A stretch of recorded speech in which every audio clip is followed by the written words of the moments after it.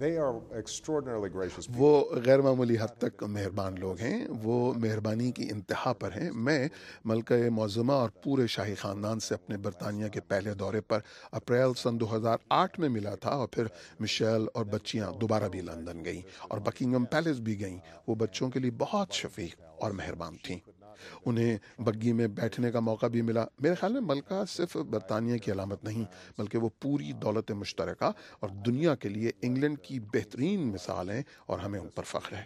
Great Britain, but to the entire Commonwealth and obviously the entire world is the best of England, and we're very proud of her. David Cameron has the opportunity. David Cameron کو ہر ہفتے ملکہ سے ملاقات کا موقع ملتا ہے، اور میرے خیال میں جو پہلے صدر انہیں یاد ہیں وہ ٹرومین تھے۔ کیا آپ کے پاس ایسا کوئی ہے جس سے آپ مکمل نجی ماحول میں گفتگو کر سکیں، جہاں نہ کوئی نوٹس لے نہ کوئی مائکرو فون ہو؟ کیا آپ چاہتے ہیں کہ کسی ایسے فرد سے غیر اہم بحث کریں جسے تاریخ کا اتنا پتہ ہو؟ Well, مجھے نہیں پتا کہ کوئی بھی ملکہ معظمہ سے غیر اہم معاملات پر باتیں کرتا ہے یا نہیں، لیکن آپ کو پتا ہے کہ اس کام میں ایک بہترین چیز یہ ہے کہ یہ آپ کو زندگی کے ہر شعبے سے تعلق رکھنے والے افراد سے ملنے کا موقع دیتی ہے۔ ایک دن آپ کو انگلینڈ کی ملکہ سے بات چیت کا موقع ملتا ہے، تو دوسرے دن آپ یہاں امریکہ میں سڑک کے کنارے بنے ریسٹوران میں کسی سے بات کر رہے ہوتے ہیں، اور اس سے آپ جان جاتے ہیں کہ اگر آپ سننا چاہیں تو دانائی کی بہت سی باتیں ملتی ہی رہتی ہیں۔ اور میرے خیال میں بیشتر سیاستداں زیادہ وقت سننے کے بجائے بولنے میں صرف کرتے ہیں۔ یہ وہ عادت ہے جسے میں ترک کرنے کی کوشش میں ہوں۔ Well, the talking has been very enjoyable. Mr. President, thank you so much. thank you so much. I enjoyed it.